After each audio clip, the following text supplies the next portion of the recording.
I'm so totally ready. It's going to start right now. This is the Sports Porch, Black and Gold, with your hosts, the technical director, the Grand Schwabini, and Hockey Jesus.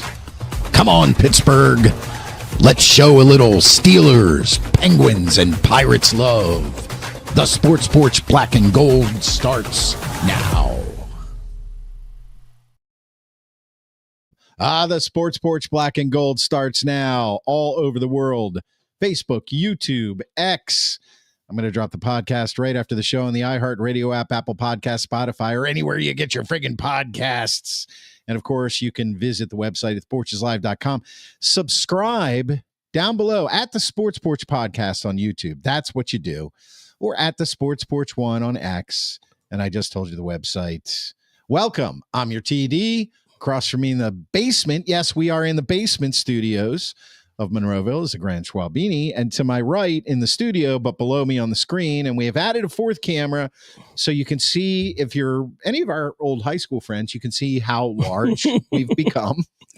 Yeah, I like the way it gets my gut in this cross section. Right? Yeah, you like that? Oh yeah. I love it. I mean, it's real. It's reality. It is reality, and this is fucking reality right yes, here. That's what it is. Nothing more real than this. And the reality of what we do here is we do sports, and it's all black and gold, and it's all Pittsburgh, and it's Steelers, Penguins, Pirates right now in that order.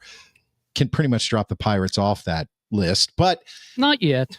Well, yeah. And they're eliminated. I mean, yeah. We're going to talk about playing. That. We're going to talk. We're going to no more home games. We're going to talk a little bit about it because the Grand Schwabini made a prediction, and we have to, we have to update everybody on that. Of course, we're going to talk about the Steelers' victory. My God, I mean, what was good? What was bad? What the hell happened? What the hell happened from last week to this week? What's going on? What's going on? This is one of what I called the trap games. They made it through the trap. And I've got some things to say about that, so we're going to talk about that, obviously. HJ is so freaking excited. Look at this right here. Today. Yeah, baby. He is so excited that he slept at my house last night. Oh, that's not true. He slept in that chair, right? What? That's not true. What? No, he didn't. So he's vibrating with excitement because the Penguins' first preseason game is this evening. He's actually watching it during the show. And that's what's causing all this mayhem. Of course. And so, we got some HJ action for you. We got what we're watching, of course. We're going to have some fun with that. We got the Porch picks. We're going to do our picks. Oh, I can't wait to the picks section. And we want you to participate. We want all of your comments. We want you to tell us, what you think. We've been doing this a long time now, 7 years. We're not in the media, but we are the media. We're the real media for Pittsburgh. We're your voice. Okay. We're your basement podcast. That's exactly right. So I want to play something that I pulled offline that I think a lot of people have seen, but it's going to kind of lead me into this discussion. So I'm going to bring it up here, boys. This is Bruce Smith's shoe, man. Wait a minute. This is Rod Woodson's shoe. I have visions of Rod Woodson. I see him lurking like a shadow. I sense he's somewhere lurking. I hear his heartbeat. Ba-boom. Ba-boom. Ba-boom. Rod? All right. So do you guys remember that commercial from the 90s? No. I don't actually. I do not. That's funny. So the Steelers had 5 turnovers on defense. Excellent, right? Yeah. They had some big hits. They had some sacks. Harmon comes in on the line. TJ breaks his streak. Forced fumbles. I mean, all at the right time. In between all of that, it still looked like they could be run on. It still looked like the middle of the field was wide open for Drake May. Hunter Henry looked like a wide receiver 1. Right. Okay, so that's that's what I'm saying. But I've heard both sides of this story basically since yesterday, many times. Both sides of this story. are we going to focus on the fact that they didn't, they weren't that great in the run game and over the middle, covering the tight end and, the passing game from Drake May? Or are we going to focus on the fact that there are a lot of very highly skilled Pro Bowl, former Pro Bowl, possible Hall of Famers on this defense who are starting to do what like Darius Slay talked about and said, as we go through and communicate better, you're going to see more plays like this because we just know how to do it. Yeah. Is that a positive? Can we take I'm saying, can we take a positive from this for once? I mean, we could talk about the offense in a minute, but the D is Rod Woodson lurking in the background, that because they do have some legendary veterans back there. That's true. So HJ, take it. I think we can take some positives from it. Anytime you can get 5 turnovers, even if maybe, you're going to attribute some of them to somebody who shouldn't be carrying the ball. I still think it's positive, especially because 2 of those were in the red zone, basically in the end zone. I mean, that's 14-point swing right there. And so I'm going to take positives from that, even though I think there are definitely some negatives that came from it. I'm taking positives from TJ Watt finally getting a sack. I'm taking positives from Herbig, who looked like he was back fully. I'm taking positives. We're just talking about the defense now. I'm taking positives. Cam got another tip that seemed to help, another interception. And the rookie, Harmon, got a sack in his very first game. So I think that's all positive. I know that there's plenty of negatives, and I'm not saying that the defense played a great game, but I think those are the positives. I still think they give up way too many yards. I still think they got to do something about their third down defense on the field way too much. 4 for 5 yesterday in fourth downs, terrible. Although they got the only one that matters, and it was at the end of the game. They seem to be a defense that thrives on giving up a lot of yards and finding a way to make the big play. To me, that's dangerous. But for yesterday, I'll turn it into a positive. What do you think, Schwaber? Well, I mean, I'm pretty much the same as you. I mean, I sort of look at it like this. On one hand, you can't be disappointed with 5 turnovers. Right. I mean, that's a great turnover battle game. But then on the flip side, it's like the other side of me just says like, they got 5 turnovers and they barely won against a crappy New England team. Yes. I don't happen to think they're that crappy, but continue with your point. Well, I do think they're that crappy. Yeah, I think they're that crappy. I mean, look, and it's exactly what Steve said, and it's what I've kind of said all along too. They're a big splash play defense, and they had a lot of splash this week. Yeah. The problem comes, like essentially the same thing happened last year, where they'd make these splash plays and they'd beat the teams that they're better than. Right. And then when they came up against the better teams in the league, they didn't have as many splash plays. Yeah. And then those teams were able to convert when they were in the red zone. Mm-hmm. And so to me, it's kind of like, I guess where I am is I'm not seeing much different than last year in terms of like when I look at I'm not just talking about the defense, but I'm just sort of looking at the Steelers as a whole. I just see it laid up exactly like last year, where they're gonna go 9-8, 10-7. Like they're, like this game was really almost like a coin flip, right? Like a lot of them. Like a lot of them. Yeah. And, and I think just because they do have some star players who are going to make some splash plays, they're going to probably win a few more of those than they lose.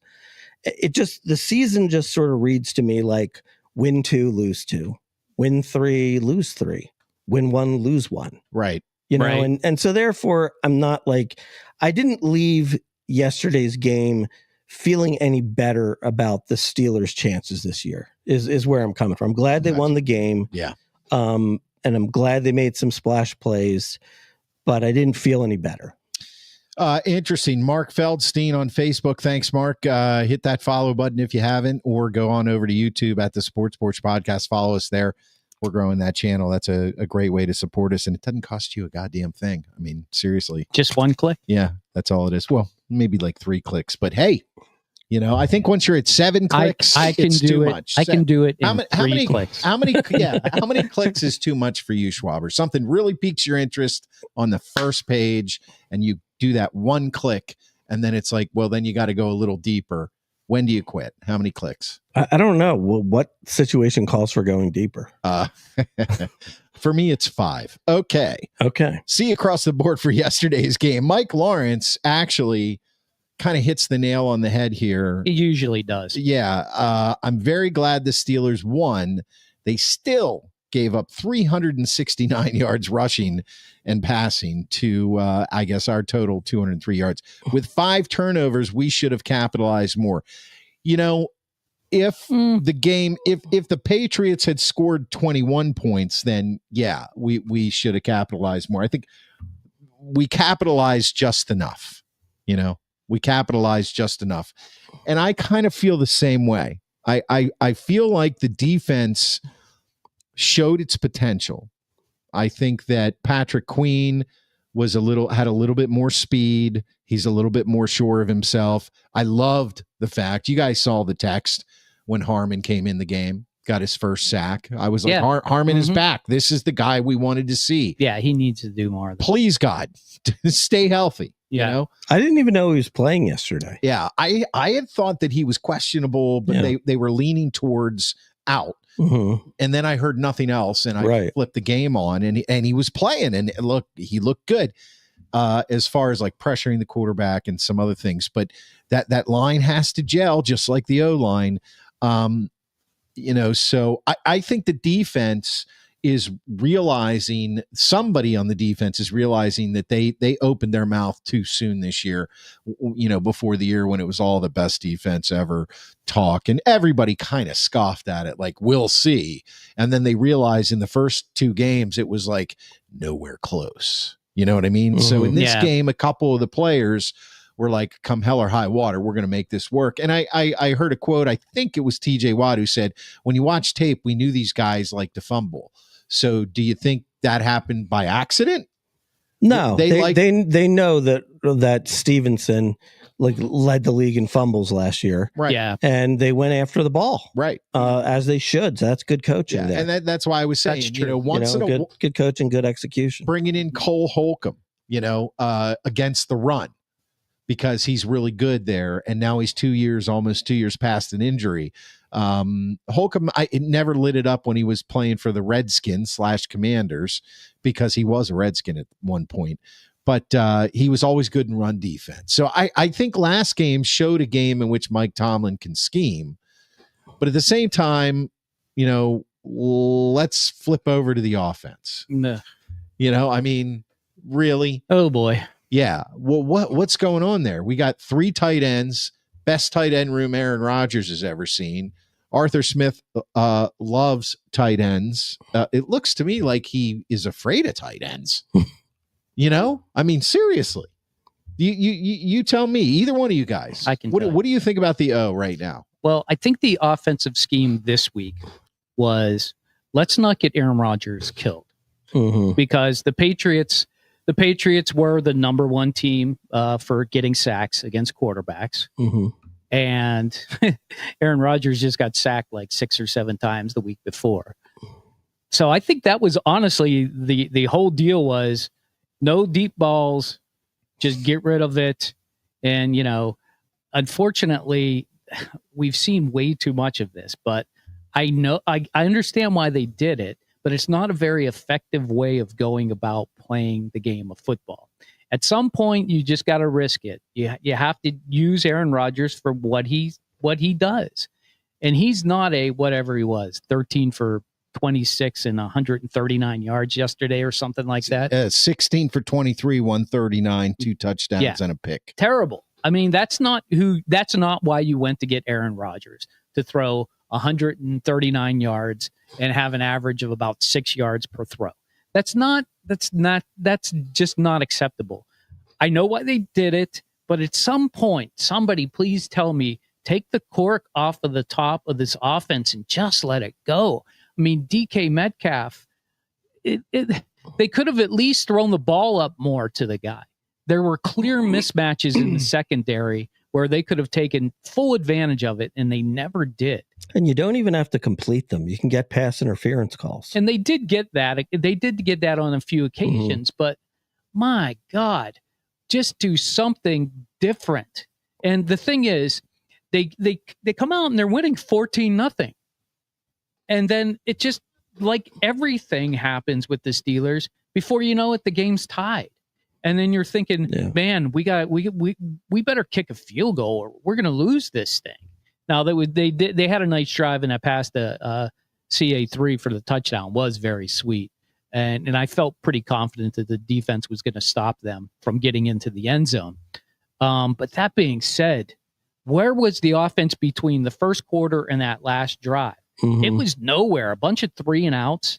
Thank God we've got a good punter. I mean, Corliss Waitman probably averaged 55 yards a punt. He's maybe our secret weapon when it comes to the special teams. He doesn't, you can out punt your coverage, but that one that went, inside the 10-yard line on that, I think it was a 50-yard punt. That's really excellent punting. And 4 punts. And I'm talking about the damn punting. 42, his average wasn't that great, 42.3, but he did have a 55-yard kick. Yeah. And 3 within the 20. So yeah. Okay. So that he did what he had to do. Yeah. Definitely. Yeah. But here we are talking about the damn punter. I want to be talking about how Jaylen Warren rushed for 125 yards. I want to be talking about DK Metcalf receiving for 150 yards. I want to talk about 2 wide receivers receiving over 100 yards. I don't want to be talking about the damn punter and why our offense is so sputtering. and they're going to play against Minnesota next week. And that Minnesota defense had two takeaways. It's good. And if they try and be this, conservative game against somebody like Minnesota, they're going to hand you your hat. So I don't got much good to say about the offense, except they did what they had to win, and it is boring, and I hate it. Yeah, it's one thing. The one thing Aaron Rodgers added to this game, somebody mentioned it on the radio. They said, Aaron Rodgers did, the offense didn't look great, just like you did, from beginning to almost the end. But the thing that Aaron Rodgers does bring now for sure is when he absolutely has to make the throw, he can make the throw. Okay, great. But we don't want him in that position all the time. No. We want him being aggressive. I want to see more. So a lot of comments here. Chris Chata has constituted. That's a big word, Chris Chata. I'm not sure I exactly know what it means, but I'm going to try. Where do you think the Steelers realistically are in this AFC? I say bottom middle of the pack. Let's get to that in a second. Mike Lawrence, I think this is right. Freiermuth had 1 catch for 6 yards. Jonnu Smith 3 for 23. Freiermuth 1 for 6. That's right. Are we afraid of the tight end? And then he agrees. Well, he had more targets than that. He just wasn't hitting him. Yeah. Let's see. I think he had like 3 or 4 targets. 3 targets for Freiermuth. Yeah. Jonnu Smith had 3 targets and caught all 3. Right. But look, 4 targets for DK Metcalf. I mean, and he had a touchdown in the game. Yeah. So, you're thinking he's feeling it a little bit, right? Yeah. Yeah. You would think. Calvin Austin had 5 targets. Jaylen Warren had 6. That's that dink and dunk. That tells you. That's that, hey, I don't want my quarterback to get killed. I'm dropping it off to my running back. Yeah, that tells you where this offense is going. Rob Hemingway, thanks for joining, man. Please follow us on Facebook or go over to YouTube at the Sports Porch Podcast, where we're trying to really grow that channel and ram it down your throat, because this is the only place you should come to talk about this stuff, right? I mean, sure. You guys, where's the energy tonight, Schwaber? Are you tired? Did you stay up late?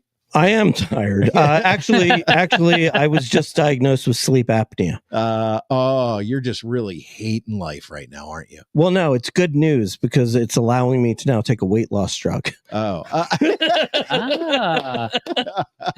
well played, sir. Excellent. Yeah. Oh, I can't wait. Can we have a weigh-in possibly? Maybe so. And then we'll talk about it after the show. Okay, we'll do that. So, Rob, subscribe if you want more of this bullshit because it's a lot of fun. I would say to go back to Chris Chada's question here. I think the jury's out on that, and here's why. The jury's out on what? Yeah, whether or not Chris Chada's question, what I put up and said we'll get back to, where do you think the Steelers are realistically in the AFC? He says bottom middle of the pack. I say that the jury is still out because so they're deliberating. Yes, they're deliberating.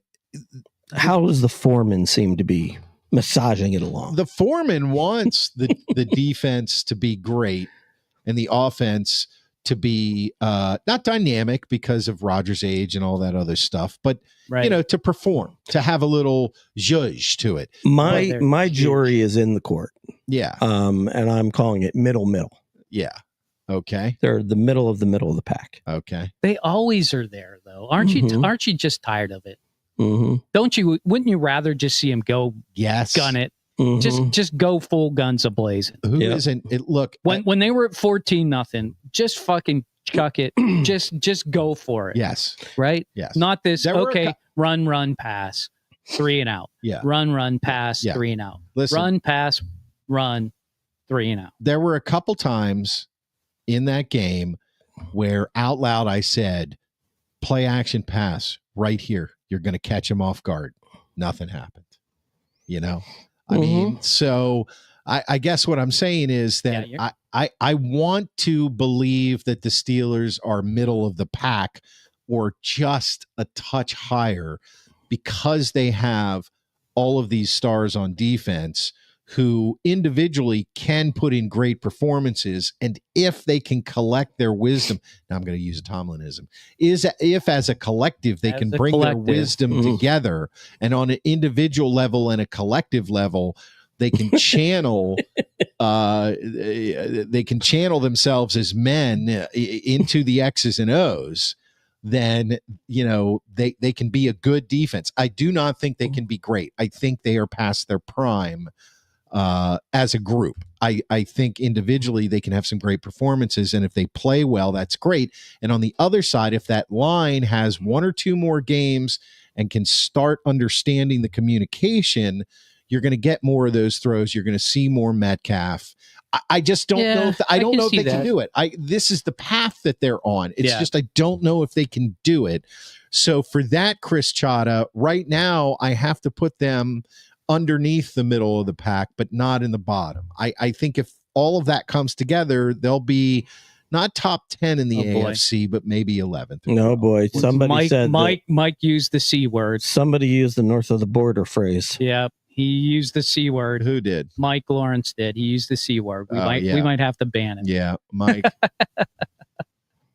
He ain't wrong though. I'm thinking the same thing. Well, what Mike wrote was, it's early, but I'm starting to think Arthur Smith is Matt Canada 2.0. That's for you, Marcy. And for all of you who are just listening to the podcast and not joining us live. Yes, because the TV forgets. I don't think he's that no, bad. It's not that bad. But I don't know that he's unless he's got another level in there that he can take it to. It sure seems like it's the same old risk-averse offense. Just don't make mistakes and just do enough. Yeah. The only thing that I will say about that though is, can you blame him for feeling that the offensive line can't hold off the defenders long enough to throw the ball downfield? I mean, can you blame him for that? I mean, I agree. Well, you have to have a running game too to help the offensive line, right? Yeah, and they can't. They're not even establishing the run. Yeah, I would rather more rushes to Jaylen Warren than 6 targets. How many times did you see 7 or 8 men in the box? Right. You can't run that way. And the only way you get those guys out of the box is if you throw it over the middle and you get those linebackers to beg off a little bit because they know that tight end's going to be behind them. Right. Or the free safety. You throw it deep because, to the safeties. Yeah. You got to double cover Metcalf going deep. Right. But they don't do that. And they're not opening it up. And that's hurting their run game. And they need to figure that out. And I think it's going to take a while. I hate to say that, but I think it's going to take a while. All right, let's welcome Feel the Steel. Feel the Steel. Welcome What's back, up, man. So glad that you're back with us. If you missed a lot of it, go back and listen. And he gave us an acronym for the TSP. TSP. It's our new network. Yep. I like it. So what do you think? Where are they going to go from here? Yeah, I don't know. Are we going to give a game ball first, though? Okay, we'll give a game ball. All right, so let's let the Grand Schwabini go on this. Okay, well I'm gonna take the easy one then. I'm gonna give my game ball to TJ Watt, who played a game like the old TJ Watt that we know and love. He was creating havoc everywhere, recovering fumbles, getting 2 sacks, constantly, pressure in the backfield. He was a force in the game yesterday, and we hadn't seen that to that extent in quite a while. So I thought he played a great game, and I hope to continue to see that as the season moves along. All right, HJ, your game ball. This sounds dumb, but I'm going to give it to him anyways. I'm giving it to Aaron Rodgers. It's his first win against the Patriots in New England. He broke Brett Favre's record for, touchdown passes. And the guy just seems like he's not frustrated by this offense. And to me, that says a lot about his ability to just want to win games. And I would, if I had the talent he has, and maybe he doesn't have it anymore, but I'm assuming he still has some talent and can zip it, can make plays, call different plays at the line. He's just not doing it because he knows they just need to win the game. So my ball goes to Aaron Rodgers for showing a little patience with this offense. You know what though? I'm gonna challenge you here just for a minute. Mm-hmm. I was actually thinking the opposite of that. For example, when he threw the touchdown to CA3, right, he was extremely fired up. Mm-hmm. And I could be wrong. Maybe he was just fired up because he was happy because, that he took the lead in the game. But I almost kind of felt like it was sort of like he was sort of like letting go of that tension of just like, hey, like take the handcuffs off me. Let me play my game. Right. Let me throw the ball downfield. I sort of had that feeling. I agree with you. I think he is feeling that inside, but he's not saying that. No, he's not saying he's not. He usually just throws people under the bus, and he hasn't done that yet. He's actually been a very good soldier here in Pittsburgh. Right. So that's partly why I'm giving him the game ball. Okay. I told you guys he's not as bad as what the media presents him to be. He's just on some good mushrooms right now. He's an enigma. He is. He's eating tree bark. Whatever you're doing, Aaron, just keep that zen right where it is. If it helps. Eventually, they're going to have to break you loose on one. There's a lot of people that smoke a form of tree bark, and they're happy people, man. These are people that you know. I don't have anything against these people. You're funny. So how about you, TD? I want to Feel the Steel's game ball. He says Jabril Peppers. Okay, all right, I can go there. And I can understand that because he came in and he played a pretty good game as well. And he's the kind of guy who does have upside. Emory Underwood, who has a lot of letters after their name. They can't throw deep if they have no time from the O-line. You're right. We went back. We talked about that a little bit earlier. Emory, welcome to the show. Thanks for your comment. Click the subscribe button. We're on every Monday night at 7:30 p.m. Eastern time. Join the family, man. We're trying to grow this YouTube channel. Read our description. We call it like we see it. 35 years as friends. Many more years than that as football fans. Black and gold. You get the gist here. My game ball. It's interesting. I had a rough time with this, and I think you guys are going to find it. Well, I'm gonna get crucified for it anyway. I'm just gonna bring it out there. My game ball goes to Chris Boswell. because for once he didn't kick a field goal. Did not have to rely on his foot. He made all 3 extra points. He definitely showed some patience on the sidelines. Listen, there was once again an issue during the game where it was they could have trotted Boswell out for a 60-yard field 61 yarder. And you know what? I look, goddamn. I mean, we bang on Tomlin like crazy. Like his time has passed. His time has passed. And that really should have been a game ball for Tomlin. You can't get a game ball for not participating. Okay, well, thank you then. We'll give. You know what? I'll chop that game ball in half, and I'll give half to Mike Tomlin. Okay. And half to Chris Boswell, and they can wear them on their heads like helmets. All right. Okay. I mean, all right. Like Coneheads, like the Coneheads used to do. What I'm saying is, can I ever get a point out here? What I'm saying is that I think Tomlin made the right decision because he can read his kicker. And look, there's a lot of pressure to kick 60-yarders. Maybe today we don't need some of that pressure because there might be a more important game down the line. Let's not put him there every single time. And let's play the field position game, because I think in this game, my defense is making some big plays. That was a good decision by Tomlin. His time has passed. I'm not changing my mind on him, but he's still a pro coach. You know, once in a while, he's going to make some good decisions. And we should point that out here and there. Just here and there. Sure. And since if we crucify him when he's down, we got to lift him up while he's up. There you go. Thank you. Straight from the mouths of babes. You know what's interesting about the Steelers team, and I bet none of you really believe this, but I do. I was thinking about this just a little bit. They're not the only team that are struggling to win games. There are a lot of really good teams that are winning games late, in games that they probably either should have been winning big or had to come back from a big deficit, you know. Case in point, the Eagles. They're 3-0, but you can't say that any of their wins were easy, and they're struggling themselves. And they're 3-0, and everybody thinks they're going to the Super Bowl. I'm not saying the Steelers don't seem to struggle blocking kicks. They're pretty good at that. Yeah, but that's what I'm saying. I'm picking them to go to the Super Bowl. I pick them to win again. They have to block kicks to win games twice in a row. Yeah, that's not a recipe for success either. Well, it is if you block them all. The percentages are against that. Well, right now they're for that. You're missing my point. No, my point is even the best teams. The shit that you give me when I try to make a point. That's even the best teams are struggling in the first 3 weeks to try and find out who they are and how they can win games. Right. So the Steelers blew it. Let's face it. They just blew it against the Seahawks. Right. But the other 2 games, they had to pull out of their ass to win, but they won them. Okay. I'm real interested in this game against the Vikings. Yeah, let's talk about that. I did pick them to lose against the Vikings, but I also had them at 4-1. So I think this is a big game for them to see if they can really play with the big boys and to see how they can handle their travel and the big spotlight, although, even though it'll be 9:30 in the morning here, Pittsburgh time. Although, do you think it's better or worse that they're facing Carson Wentz instead of J.J. McCarthy?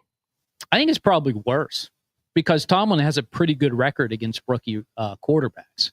So I think having somebody like Carson Wentz in there is actually a negative for the Steelers.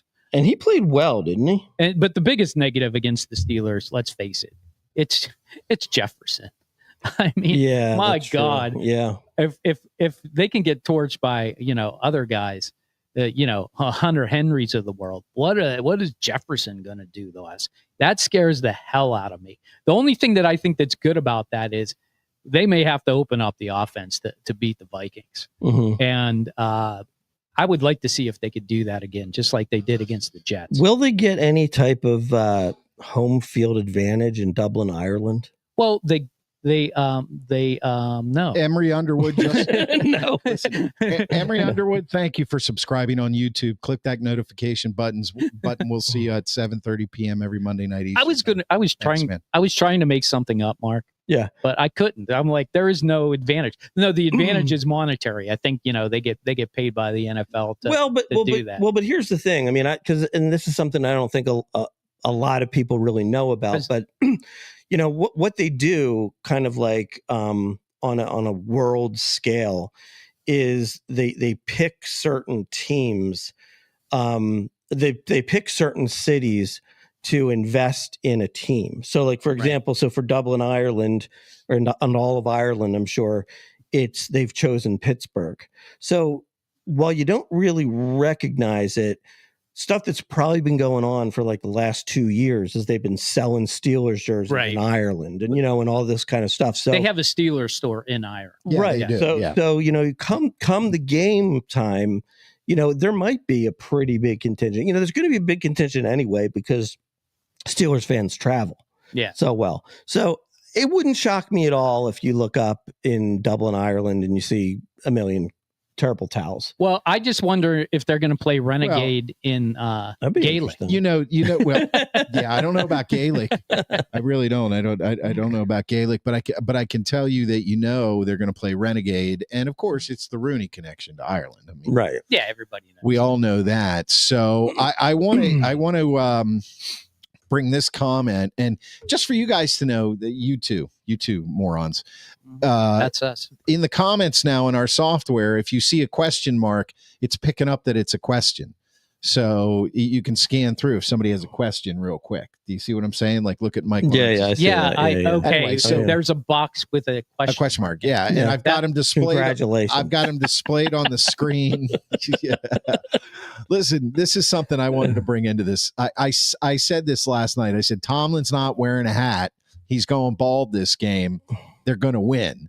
I bet he doesn't wear a hat again, unless it's like 10 degrees out. Tomlin did not wear a hat the whole game, right? He needs half a game ball for his head. But I took a screenshot at it because to me, I didn't even recognize he didn't wear a hat. Yeah, here you go. Here's what he looked like.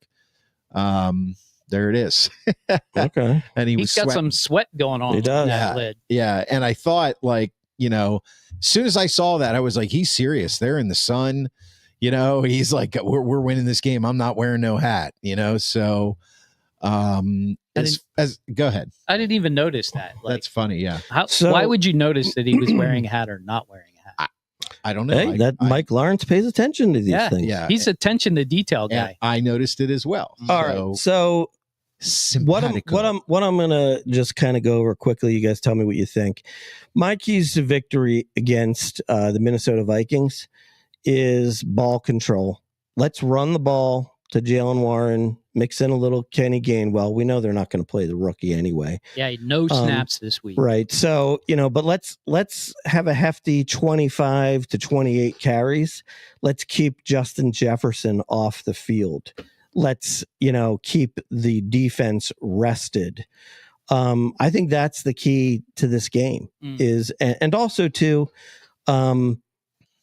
ideally, I mean, look, I know this is sounding like it's as simple as can be, but ideally, if you get a lead, put your foot on the gas. Don't let up because you feel like, okay, we're pretty safe here. Let's just not make any mistakes.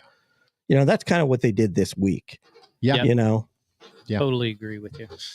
Yeah, I agree with everything you just said. I think that run the ball, let Jalen Warren do his thing. That offensive line needs to learn how to push the defensive line back, give them the opportunity to do that, take a deep shot. The Carson Wentz thing with Minnesota, look, it plays right into the Steelers' strength, which is, as of this past game, pressuring the quarterback. Get him under pressure. He's going to throw a ton of interceptions. And here's where they're experienced. This is a game that potentially, and I think it's really even because it's not really a home game for either team. They're playing in Ireland. So it's kind of like it's like neutral tilted towards Steelers. Right. I don't think the Steelers upset their fans in Ireland. I think they're going to win it. But it's a game that's really set up to play into the Steelers' defensive strengths, of which there are not a lot right now, but the experience. You get Wentz under pressure, he makes a mistake, there's going to be interceptions. You get Wentz under pressure, he can't run, there's going to be opportunities for strip sacks and pick sixes and run into the end zone. The opportunities in this game will be there. So I give the edge to the Steelers because of that. That's what it is. I don't even think Justin Jefferson, I know he's great, but I don't think that even Justin Jefferson can turn Carson Wentz into what he was that one year in Philadelphia. I just don't see that happen. Yeah, I mean, I hear you. The only thing I would say about that is that on the negative side of that, number one, he had a really good game his first week. I believe it was 2 touchdowns, no interceptions. And number two, he's working with what some folks feel like is the best quarterback whisperer in the league, which is, the head coach of the Vikings. Right. So this is true. So, who knows, right? He's also, and he also kind of, even though he's been a backup, he spent a year back under Andy Reid last year. So, who knows? Yeah. Who knows? I mean, you can't discount that, but I still think he had better days. His better days are way behind him. Feel the Steel on YouTube. Thanks, buddy. Another comment. Can we honestly say that with these coaches who really haven't shown consistency in schemes, OC and AC? I think even offensive coordinator and defense coordinator. Yeah. Hit the A instead of the D. It's a type. Happens. Unless he's talking air conditioning. Yeah, which he could be. You an HVAC guy? No, I mean, look, they still don't look completely like they know what they're doing. The tight end room, that's a mystery to me. It's a mystery to me, but there's other things going on that maybe we're not 100%, we're not privy to. I think this game in Minnesota is going to be really difficult for the coaches to do anything different and for us as fans to make expectations, because it's hard. They're on a plane. You got jet lag. I call it a short week, even though it's Sunday to Sunday. It's bright and early Sunday morning. You've got jet lag. You're in a totally new facility. You're confined. I'm actually interested to see how they're going to approach it, because different teams do it differently. Some teams approach it like it's just like a game here, and they head in on Friday or Saturday, and some teams approach it differently, and they'll head there like Tuesday or Wednesday. Right. To get used to the time zone or whatever. Right. Well, so you can get there and have a day of rest, right, and then get back to work. I think the Steelers are dodging a bit of a bullet with not having Aaron Jones in the lineup, though. For Minnesota. Is that right? Is he's out? Okay. It looks like he's probably going to be headed to the injured reserve. Okay. Yeah, that's good. Who? Aaron Jones, the running back. Gotcha. Yeah. That's so. I mean, Jordan Mason's a pretty good backup, but that's helpful. That's very helpful. For the Steelers, for sure. Because he's the type of guy that could just 6-7 yard down the field every time, just eat up time and eat up space. So I think that's an advantage. I don't really know if there are any keys to the game. If there are any keys to the game, I would say for the Steelers, don't give up the big play. Because I think Minnesota thrives on the big play, both defensively and offensively. If you can make them one-dimensional, make them, not throw the ball too deep, make them run the ball more than they would like to, and keep them off the field, like you said. I think that should be enough to get another 24-21 victory. All right, that's what you got. That's what you're going to get. All right, we got some games to go over. Correct. Well, we also want to do a little prediction update here. We want to take this. You don't want to stay with football first? No. I want to get this over with. Okay. I want to get this over with. So we do have a prediction update. Yes. The Grand Schwabini made a prediction last week that O'Neal Cruz will finish above 200. The Mendoza line. The Mendoza line. Now known as the Sawinski line. So listen, I've got good news and bad news. Oh. Okay. A little bit of something for everybody. The good news is that O'Neal Cruz is currently hitting 203. So if the season ended today, the Grand Schwalbini would have predicted a successful outcome. Here's the bad news. But the bad news is, and I do believe, correct me if I'm wrong, Hockey Jesus, the Pirates are on the road to finish the season. They are. That's true. O'Neal Cruz's average on the road this year is 189. Ooh, Oh, boy. Oh. So if he hits the average. So if he hits the average, I mean, this is going to come down to the wire. If they even play him, Absolutely. they benched him one game, I think, Saturday. Right. So, hey, we're on course, but whew, It's a shaky course. it's a shaky course. It is. All right. We'll update next week. Listen, if you're watching us live all over the world, this is the Sports Porch Black and Gold. We're on Facebook. We're on YouTube. We're on X. We're also on Spotify and anywhere you get your friggin' podcast. I'm going to drop that right after the show. Please go there, subscribe to it, leave us a review. That would be great. If you're watching on YouTube and you haven't done this already, there's a subscribe button there, and you just hit that subscribe button. It's at the Sports Porch Podcast on YouTube, and then click notifications, because every Monday night at 7:30 p.m. Eastern time, we bring you this joy. We bring you this amazing joy where you can speak freely about almost anything you want. You're going to get bullied a little bit. You're going to get pushed around, but it's all in good fun. Schwaber likes to push me around a lot. Mm-hmm. Let's go to our porch picks. Every week we pick 3 games: a Thursday night game, the Sunday night game, and then we pick what we think is kind of an interesting outlier game or good game during the regular NFL season on Sunday. So we picked 3 games. Last week we picked Dolphins at Bills. All 3 of us picked the Bills. We picked Cardinals at 49ers.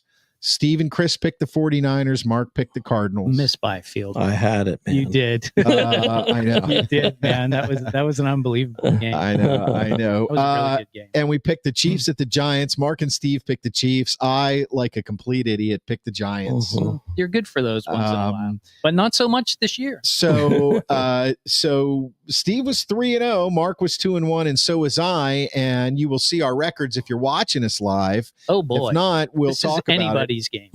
The TD is 6-3, now tied with Hockey Jesus at 6-3 on the year, with the Grand Schwabini climbing back up to 5-4. So the games this week, who are we going to talk about? We're going to talk about Thursday night, Seahawks at Cardinals. Your pick in the comments. Leave it down there. Grand Schwabini. No, Steve, you won. So I won. You get to go I won first. 3-0, You go so I get first. to go first. Mm. Yeah. This is actually a very good game. At the beginning of the season, you'd be like I don't Seattle wanna at feel that way. Arizona, like as a good game. Yeah. But I think the Seattle team's for real. Arizona's got it tough. They lost James Conner for the year, but I actually think that helps them because I think Trey Benson's a better running back. But boy, they can't get their passing game together. I can't believe I'm saying this, but I'm going with Seattle. I'm actually getting right there with you. I'm going to go Seattle too. I just like their weapons on offense, and their defense seems to be pretty solid as well. I just feel like the Cardinals. I mean, they score 15 points against the 49ers. Yeah. I mean, come on. I've had enough of them. Mm. I'm out on Kyler Murray at this point. Yeah, he didn't look good in that game. Mm-mm. He was Yeah. running for his life. I think Seattle, more specifically, Sam Darnold is out to prove something.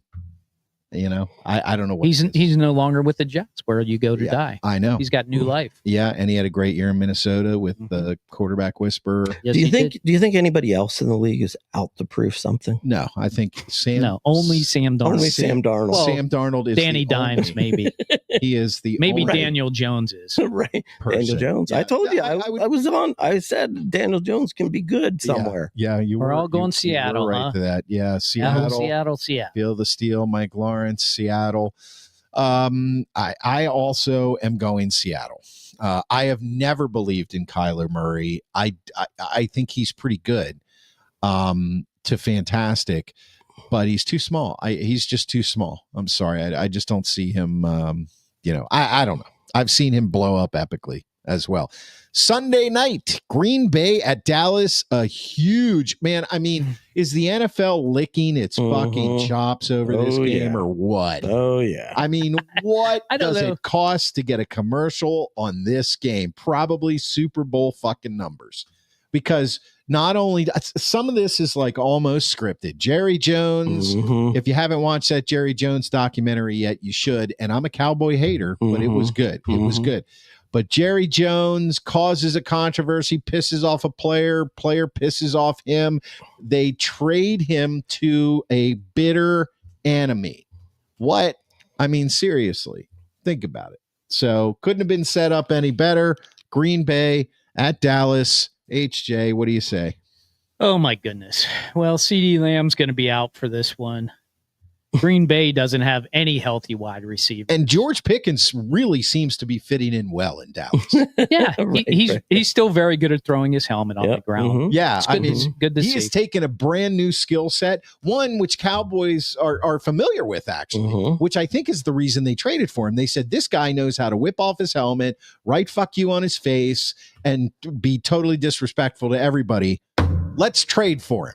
Yeah, right. And they got him. But they actually have some other good receivers. That Turpin's pretty good. And the other tiny receivers that they have, I don't know who they are. Holbert, they seem like they're pretty good. I mean, Dak still can throw the hell out of the ball, but boy, this is a game Dallas wins, and I'm not picking them. I'm going to go with Green Bay. Yeah, you got to go with Green Bay. I'm afraid this is. First of all, Micah Parsons is, I think, going to unleash hell on the Dallas Cowboys. Maybe. It's very, very possible. And the other thing that I just think cinches this up is the fact that Green Bay laid such an egg this week, losing to a lowly, pathetic Cleveland team. So I heard that. Oh my goodness! I heard that their coach. LaFleur. That's right. LaFleur said after I wasn't aware of this, but I guess apparently there was talk amongst the Green Bay players that they could go undefeated this year. Right. So LaFleur was just like, yeah, I think this is a big eye opener to anybody who thought we could go undefeated. So I can't see them not getting up for this game and just destroying Dallas is in for a bad year. Yeah. It's because you know why. They got rid of one of their best players and they brought in a cancer. That's what they did. And it's true. Feel the Steel says Green Bay, there's no D in Alice. That's true. Mike Lawrence, love that play on words, by the way. Green Bay, Dallas is in the trash can. Dumpster fire. The trash can. I am going with Green Bay as well. It's stupid to go with Dallas. I'm sorry. So far we're all on the same page, but I'll tell you what, if Dallas wins this game, we know on any given Sunday, any team can win. But if Dallas does win this game, there's going to be a lot of questions in Green Bay after Cleveland for sure and Dallas. I pick your reasons as I was thinking the exact same thing. They just laid a huge egg in Cleveland and Dallas is just not, their heads are not in this game. It is a dumpster fire as far as morale. They do have talent, but definitely Green Bay. Okay. Last game we're going to pick. This is one where I know everybody's going to be on the edge of their seat. Hey, it's an 0-3 bowl. I can't wait the to first watch. One of the season. Yeah. Once in a while, watching really horrific football is fun. I'm not sure it's going to be this game. But Sunday, what time? 1:00? No way this isn't prime. It's got to be. Yeah. The 0-3 bowl, the Titans at the Texans. What is your pick in the comments? HJ, lay it on me, man. This is easy. Houston's going to win. They can't go 0-3. I picked them to win the division, which doesn't seem like a very good pick at this point. But if they lose to Tennessee here, they can just pack it in because they're done for the season. Yeah. I think Houston by 3 touchdowns. Yeah, I think. Wow, that's a huge spread. I'm gonna say Texans just because I don't believe they're a historically bad team. But I'll tell you what. At the same time, just a little note. How has C.J. Stroud fallen? Yes, that is true. Yeah, everybody was ready to anoint him, a top 5 quarterback, and now all of a sudden it's like. They're winless. He's got the receivers still. Yeah, he does. He just can't seem to find them. Yeah. It is really unbelievable. Yep. Yeah. So this is tough for me. Mike Lawrence, Texans, feel the steel, Texans. Cam Ward. He's going to get his first win against somebody. Eventually he will. Yeah. Maybe against an 0-3 team. And the Texans, no, I have to go Texans here too. Yep. All right. This is That's the best way to kind of keep me at bay, guys. Yeah, right. We're all going to I pick first. I know. We're all going to have the same record next week, no matter what. Mm-hmm. It's never going to be exactly the same amount apart. So yeah, I mean, that's the way it works around here, guys. Thanks for watching. We still got a little bit more to go here. If you're watching us live on Facebook, on YouTube, on X, that's just fantastic. If you're watching us on YouTube and you haven't done this already, hit that subscribe button. We would really, really love to see that. And then click notifications, because you'll know when we're live, which is every Monday night at 7:30 p.m. Eastern Time at the Sports Porch Podcast on YouTube, at the Sports Porch 1 on X. We got a bunch of people watching on X. Thanks for being here. Please hit that follow button. Web, theporcheslive.com. And yes, ogsportsporch@gmail.com. That is our email address. Listen, Brad Trombley shit still in my trunk, so it's going out tomorrow. Look, I'm a one-man band here. Now I'm like doing printing T-shirts and sending them out and all this shit. So Brad, if you watch this or listen, your package is coming. Don't worry. It's in my trunk. Oh my boy. I got one more comment here before I want to move on real quick. Excuse me. HJ, what can you take from the NHL preseason like the NFL preseason? Blah, blah, blah. All right. We're going to before I get there, we're going to introduce this individual, this extraordinary individual. Somebody I think Mike Lawrence says lines up 7-0 against the Ratbirds. Jameer Gibbs touchdown. By the way, there is a squirrel wham game going on right now. Yeah, there's a fantasy football. It's coming down to the wire. Happily. Hockey Jesus' team is playing me and the Grand Schwabini's team. Oh, by the way, props. Kyle Schwarber, #1 pick for the old man. Yeah. In Yahoo Fantasy Baseball. Yeah. Ended up the 6th seed in the playoffs. Today started in the World Series. Woo. By this time next week, I will be the champion. If you're watching my Trader Joe's friends, I told you from day one I was going to win this league. I'm winning the damn league. There you go, baby. Fantasy baseball. Sorry for that. Hockey Jesus. He's right next to me right here. He preaches on the podcast and live after every single Penguins, regular season game. You're not going to do the preseason, right? I'm not doing the preseason. Yeah, that would add like I can't watch. You can't watch the game. They're not even televising it. Okay, so pretty somber news in the hockey world. Yeah, that's true. Yeah, you want to talk about that first, but after I give you props? I think Schwaber should take this one because he is a former Philadelphia Flyer great. Okay, Hockey Jesus preaches on the podcast after every single Penguins game. You can catch him there. You can catch him on YouTube, anywhere you get your friggin' podcasts. Gives your, his take on the game, where the Penguins are going to be. He is faithful, and he has faithful followers, and you will be one of them if you love the Penguins. So Hockey Jesus is going to talk because he's really excited because today is like officially the beginning of the season because it's preseason. But let's get to Schwaber's hockey news that I saw this today as well. So let's get that. The Flyers lost a Hall of Famer, Bernie Parent. Their 2 Stanley Cups back to back. He was the goaltender. Yeah, he was top notch. And I heard somebody talking about him who said that during the 2 years that they won the Stanley Cup, that it was somebody like Barry Melrose or somebody like that. He was like, during the 2 years that they won the Stanley Cup, there was no better goaltender that they've ever seen, including like Hasek and Brodeur and all those guys. Wow. He apparently, I think in those 2 years, he had 30 shutouts. Wow. Which is a lot. That's a lot. That's very impressive. So, sad, 80 years old, but lived a full life, was Philadelphia icon, and hopefully he is up there in heaven. Well, he's definitely in hockey heaven Yes. sure. Oh, Yes, he is. absolutely. Yes, he is. 100%. But- Mike Lawrence says the Pens are up 1-0, 5 minutes left in the second. Who scored? Tristan Bras power play goal. There you go. There you go. So, Hockey Jesus, give us a minute or two on what we can look forward to this year on the Hockey Jesus podcast on the Sports Porch. Well, first, let me answer Chris Chada's question. What can you take away from the NHL preseason? Is it like the NFL preseason, meaning utterly useless? Yeah, it's mostly utterly useless, except for the kids who are coming up to try and make a name for themselves.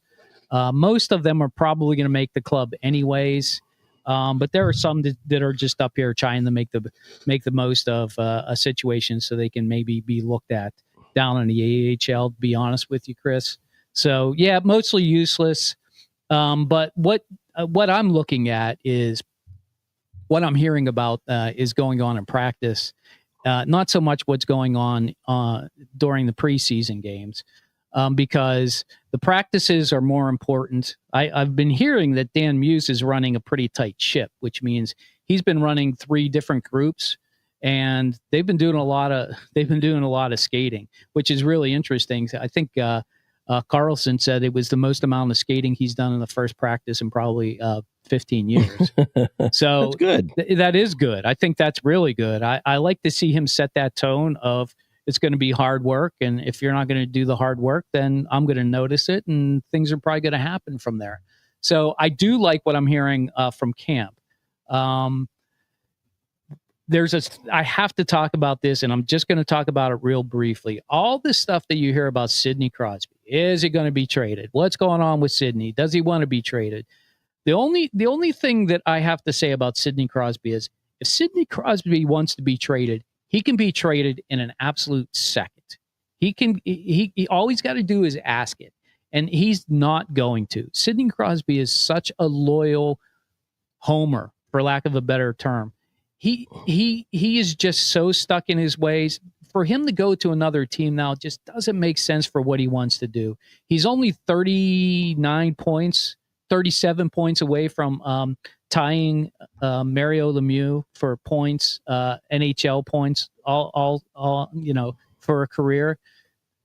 I think he wants to beat that. I mean, I know Sidney Crosby will tell you face to face that records don't mean anything. Stanley Cups and playing in the playoffs is everything, and that he believes that. I believe that, but that's a big deal. I mean, Mario Lemieux is the equivalent of Wayne Gretzky to everybody else, and for him to surpass him in that record, it will be something when it happens.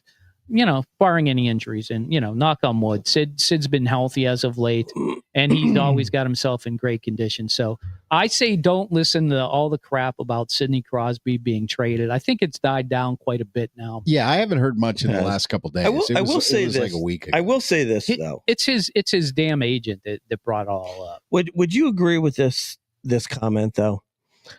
At the same time, and I realize the nostalgia stuff is fun, but boy, if they traded Sidney Crosby, that could be the best thing for this team. I mean, they'd get at least 3 first-round picks. At least 3. Right. And probably another person in return. Right. Or at least a prospect. So and even more. Like it could be like, throw in some thirds and fourths. And, he could bring back such a haul. It could completely reset the team for the future. That's why I said if he wanted to be traded, it's an easy trade to make. Yeah. You could do it in a second and it would be up to Sid. But they're not going to trade him if he doesn't want to be traded. That's just ridiculous. Sure. The thing that the Penguins are facing finally is the mortality of their team. This is the last year for Gino, no matter what, in Pittsburgh. There's still speculation he may want to play again. Whatever. Letang's got 2 more years on his contract. Sid's got 1 more on his.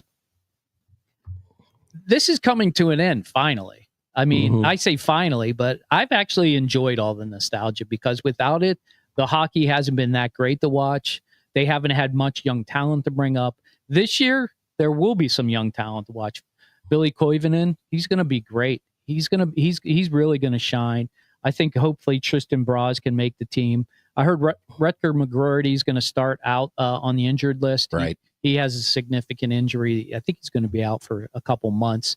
That kind of sucks, but it allows somebody else to step up. Who knows? Maybe Sam Poulin will finally get his dues. Tonight, he actually had a fighting major against a guy who looks like he was running around boarding people. So, maybe that's his role. Maybe he's going to be more of a tough guy with, Boko Omama coming in. Maybe they're going to have a tougher third line. That's the thing about this Penguins team. You don't know what the makeup's going to be, and what you see at the beginning probably isn't what you're going to see at the end. So, that's that. I mean, I'm real excited about this year only because who knows what's going to happen. I think it's really going to be interesting what's going to happen in a division. With Sully now coaching the Rangers, the Flyers, got some good young talent coming up. I think it could be very competitive division. You think the Capitals might take a step back? I do. I think they're definitely going to take a step back. But look, I thought they were going to be garbage last year, right. And look at what they were, man. Yeah. They really pulled it together. What was interesting was, I forget, the assistant coach that the Penguins were courting. He ran into some trouble with the NHL. I don't know. Nobody will say what it is, but he had to go to the principal's office in the NHL. He must have did something bad. So there was speculation he might get suspended for a couple months. Here's an interesting thought. Well, one thing, let me kind of do it after this. Chris Chata says Fleury, I'm sure we've all heard he's coming back to play one preseason game for a little nostalgia for everybody. What's your thoughts on that first? I think it's great. Yeah. He's gonna retire as a Penguin, clearly, even though he hasn't played here in 10 or 12 years. I do think it's very this is unprecedented where he is actually going to suit up for a game. Right. But that's it. It's just for the preseason. Yeah. Also, I did look for tickets to that game. At a minimum, they were $400. Yeah, I knew it. There was one guy who was selling his ticket, and he's behind the goal that Fleury would be at twice. Yeah, so he put it up there for sale for $11,700. Oh my God. I was just blown away by people and what they think they can get for things. Now here's an interesting thought for you, Steve. But no, Fleury's not going to be with this team past that. Once he plays and the preseason's over, his contract's going to be over, and then he's going to announce his retirement, and he's going to announce he's going to retire as a Pittsburgh Penguin. Now, what do you think about this? If ever a team needed a goaltender, it's the Penguins. Right. They do. You know who's available?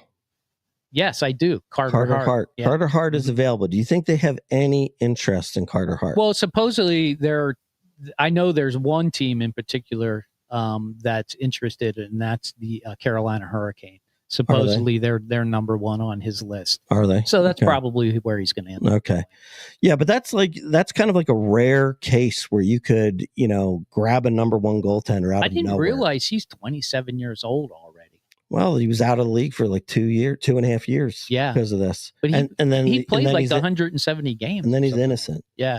You know what I mean? It's just like, I think, I don't know. I mean, who knows what the hell happened there, but something just doesn't seem right about it. You know what happened. All you had to do was read the transcripts. It was pretty horrific. It was pretty horrific. Yeah, but what's really interesting is the woman who, they did it to, she didn't press the charges. It was the Canadian really basically the Canadian government that said no. This is something we need to prosecute. We need to get this out. And that's probably why they were found not guilty. I mean, Carter Hart pleaded his innocence from the very beginning. My guess was that he was. I think he was there, but he didn't participate. Yeah, I think they were trying to cover things up, and that's the problem with these guys coming back in the league now. There's going to be a fan base, and I can't give you a percentage that are going to be like, these guys are scum. We don't want them on our team. Right. Well, that's why the Flyers said that, they came out and they said they have no interest. Yeah. They just want to move on. I heard Briere say something about, somebody asked him the question, like, why didn't Carter Hart come back? And he was like, he just needs a fresh start somewhere else. Right. I thought that was a good answer about Yeah. But yeah, Fleury's not coming back.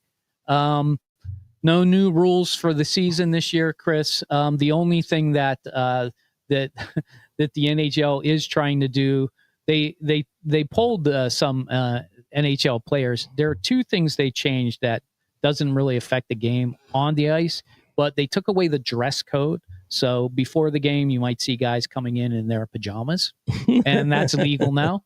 And the other thing they changed, and you probably heard me talk about this before.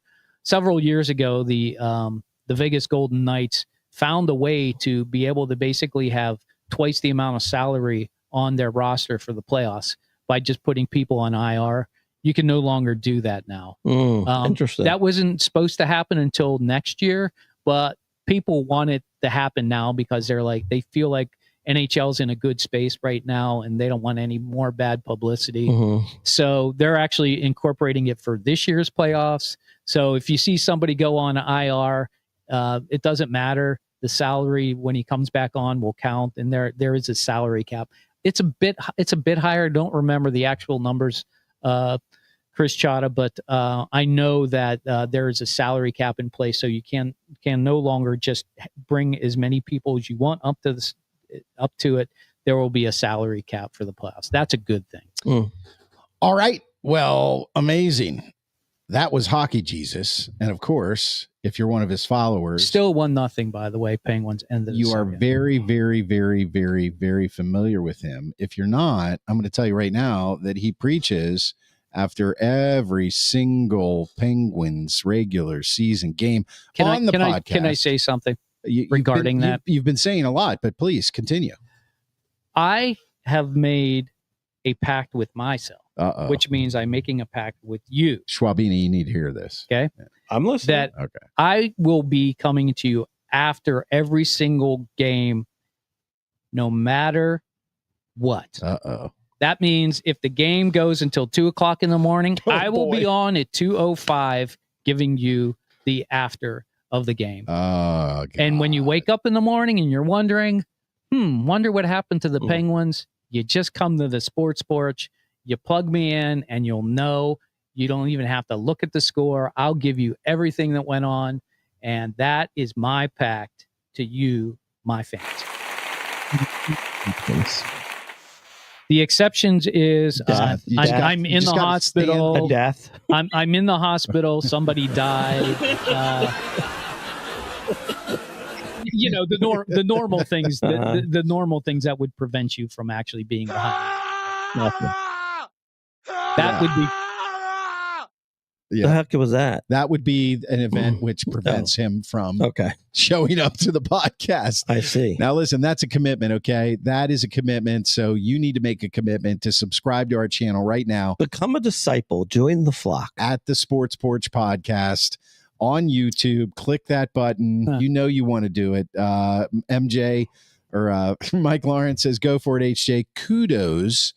You may need bourbon. No, he doesn't guess need what, Mike? Bourbon. He has bourbon and he wants bourbon. The good thing about that statement, I may need bourbon, is I just got off the bourbon trail. I got 12 bottles, brand new, just sitting in my case. They're top-notch stuff you can only get in Kentucky. So I am set for the year. So 12 bottles? That's like 3 games, 4? Right? No. Bourbon you drink slow. Really? No. I never drank anything slow. Okay. That's why you don't drink anymore. Subscribe. This is very true. Subscribe to us at the Sports Porch Podcast. Click the notifications button every Monday night at 7:30 p.m. We did our picks. We did everything. Now, HJ. The Grand Schwabini is going to introduce the last segment of our show, something where we like to take some time and give back to you. Yes, it is our give back. It's our way of saying thank you. It's giving you your time back in your life that you needlessly waste by looking for programs to watch on TV, going from trailer to trailer, spinning your head, and finding constant disappointment. Spinning your head. Constant disappointment. We fix it for you. We watch shows for you, all different kinds, and we give reviews. If you get 2 thumbs up, that means Sports Porch has approved, and you are locked in with the golden ticket. If we give 2 thumbs down, it means don't even bother. If you do, it's your fault. So with that, I will give the instruction part of the intro to Senor Klein. So they hate this part, but I have to do it. You have to finish the season you're watching or finish the entire movie or documentary in order to give a review. So if you get like 2 episodes in and it sucks and you bail, these are our rules, not for you guys, our rules. And you bail, you can't give a review because you don't know if it was in the end good or not. So that's how we sacrifice and give back to you. HJ is I'm breaking the rules here. HJ is breaking the rules. A little bit. This is not a streaming show. This is streaming music. Streaming music. And tell us about this, HJ. This is Sarah McLachlan. She just released a new album called Better Broken. It released on Friday. My wife sent it to me today, and she was like, Sarah McLachlan's back out of nowhere. Actually, it's not out of nowhere because if you go on iTunes, you knew this was coming. You knew it was coming. It was in your feed for a little while. Yep. But I'm a big fan of her music. Not necessarily the things she says, but definitely her music. And it's been a while since she's put anything out. She looks pretty good in that picture. Yeah, she's our age, believe it or not. She's smoking hot. Yeah, smoking hot. That's a little Photoshop. Yeah, it's just so Photoshop. You know, you're getting a little excited over an AI picture. They got you. That's what they wanted to do. I like Photoshop. Photoshop's good. I'd rather it be Photoshopped. But her music is classic. You know, Building a Mystery was an absolute classic in the 90s. And this is, I think, an homage to that. Part of the reason she's releasing an album, one, she says, is because of, what's going on in the world today. Who doesn't do that? But Lilith Fair is actually putting out a documentary. And it just released. And I believe it's going to be a documentary. It's going to be leading into a documentary on Lilith Fair. And if you don't know what that is, you will soon know what it is when we review it here on the Porch. Would you like to know my latest thoughts on Sarah McLachlan? Did you listen to the album? I did not. Then you cannot give an opinion. Well, but it's still an interesting opinion. Okay, about her, but maybe to you about her, but not about her music on this album. Yeah, pretty much. Okay, that's good. You can do so. So I had always enjoyed Sarah McLachlan as well.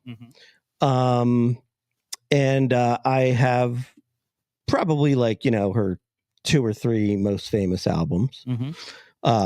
And I'm a big iTunes person. I'm constantly buying songs on iTunes. So I see when everything comes out pre-order and, and then when it finally goes live, then I always hop on, old favorites and see how's their music coming on this album. Right. And I guess the unfortunate thing for me was I looked and I was like, Sarah McLachlan. And I was like, I just don't have any interest anymore. No, I'm not sure. I didn't listen to it, so it could be great. It could be great, but I was just like, I'm not. Wasn't aching for another one. No. Just remember, he took a feminine studies class in college. That is so true. it's kind of locked in for him. That is true. That is true. I do love her music. So. You get raw truth here. I mean, she's very good. I mean, I will say there are some things that I can't say on the air about Sarah McLachlan music. Well, if you want that, you're going to have to get our OnlyFans club for that one. Yeah, let's not say that word. Uh-oh. And all I was going to say is that after 3 straight years of nothing but Sarah McLachlan blaring out of Steve's room in college in our apartment, I pretty much made the decision that I didn't care if I ever heard her again. We finally got him into you too. Yeah. So that was good. Yeah. You know her album was after college, right? Yeah. Whatever. Okay. Then I'm kind of. Those were the years where everything blended together. Do you want me to go next, or do you want to do your 10-minute analysis of whatever you watch. No, you haven't figured this out yet. Okay. We go to you, then we go to me. Right. And your constant insulting of me and my intelligence is how we lead out of the show. Okay. That's the game plan. All right. That's fun. Okay. That's the game. That's fun. Schwaber, the Grand Schwabini, is watching The Summer I Turned Pretty. Now, are you sure you didn't take the same feminine studies class? I might have. I might have been lurking in the background. It rubbed off a little bit. Yeah. Now, this is on Amazon Prime. I'm going to get your quote in, Phyllis Steele. It's an original on Amazon Prime, and it's 3 seasons. I just watched the finale the other night. And look, I'm just going to be straight up honest here. Like, this is a show for little girls. My niece Madison is watching it, and all of her friends are watching it, of course. And it's one of those things where basically this girl, her name is Belly. Okay. Belly. Okay. And basically Belly and her like family best friends, who these are the 2 boys that she grew up with, right? And they all go to this really nice summer home every summer in a place called Cousins. Mm-hmm. And, they spend summers together. And Belly, of course, was a kind of like a nerd, kind of like a geek. And then all of a sudden she becomes pretty. And then both of the brothers are really into her. And so then it's kind of like it's competition. It's become one of those things, just like Twilight, where in Twilight it was like, are you team Edward or are you team Jacob? Jacob. Right. So this is, are you team Conrad or are you team Jer? Okay. And, look, here's the bottom line. It's silly. I wouldn't recommend it for you. Of course not. Because, you're more interested in like spaceships. Right. But it's fun. It's good. It's entertaining. It's kind of intense. Intense. A little bit intense. There's some teenage drama in there. Yeah, there's some definite angst. And I mean, look, to be honest, I did thoroughly enjoy it. And it's embarrassing to say that. I was wondering when that was going to come out. I really was. But I did thoroughly enjoy it. And if you are, if you're somebody who's into like, teen college romance stuff, right? You'll love it. So enjoy. It's 3 seasons. That's it for TV. There's talk that there's going to be a movie.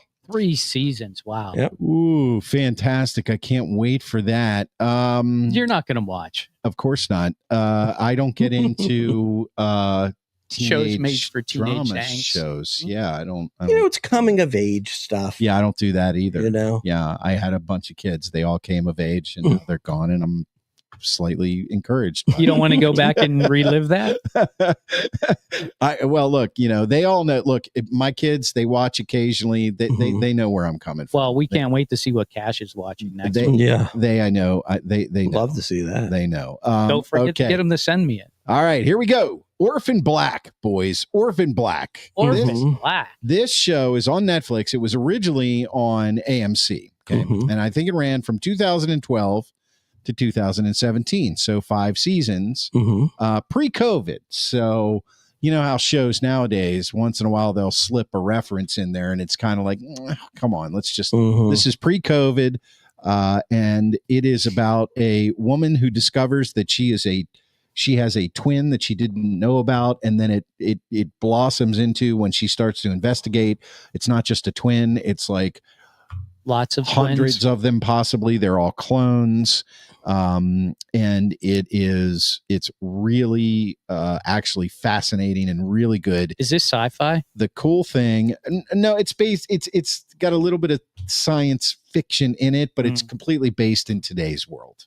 So it's like there's these 2 behind the scenes organizations that are working on human cloning, and they're experimenting, and I don't want to ruin it for you because it's really good. Really, really good. Here's the best part about it. That woman that you see there, her name is Tatiana something, and I apologize, I don't remember the last name. Apology not accepted. I did say clones. So how do you think they fixed that issue? They just kept making more. No, when they cast this, They cast her. And she played 2 parts. She plays like 10 parts. Whoa. And she plays them really, really well. Get out of here. Really, really well. I hope she got paid for it. I just finished Threes and C. Which one of her Threes 10 and characters was the best? Is that A, B, and Helena, C season? the blonde on the right-hand side. Is it Helena or Yelena? That's a good question. Mm-hmm. I hate you guys. It's Helena. She was the best. I just finished season 3, and Is each season get better and better? And the seasons are getting better. The characters are great, and it's just I can't wait for it's 5 seasons, so I can't wait. You'll have to review again after season 5. Yeah, that should be tomorrow. Because what if 5 seasons? What if the review after season 5 is like, guys, I was so high after season 3, and season 4 and season 5 just shit the bed. Don't watch it. That's right. That could happen. Could happen. You're saying I agree. Up to season 3 is fantastic. Yeah, right. Up to season 3 is absolutely on Prime. In case you're interested in that. That's a good one. All right, folks. I want to thank you for watching us live on Facebook, on YouTube, on X, all over the world every Monday night at 7:30 p.m. And, of course, I'm going to drop the podcast right after the show on Spotify, the iHeartRadio app, or Apple Podcast, or anywhere you get your friggin' podcasts.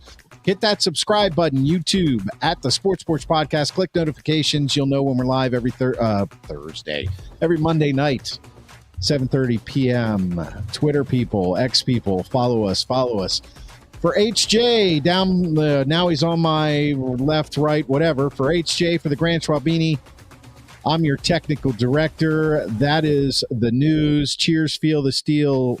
Thank you, Mike Lawrence. All right, guys. Catch you next week. I am out.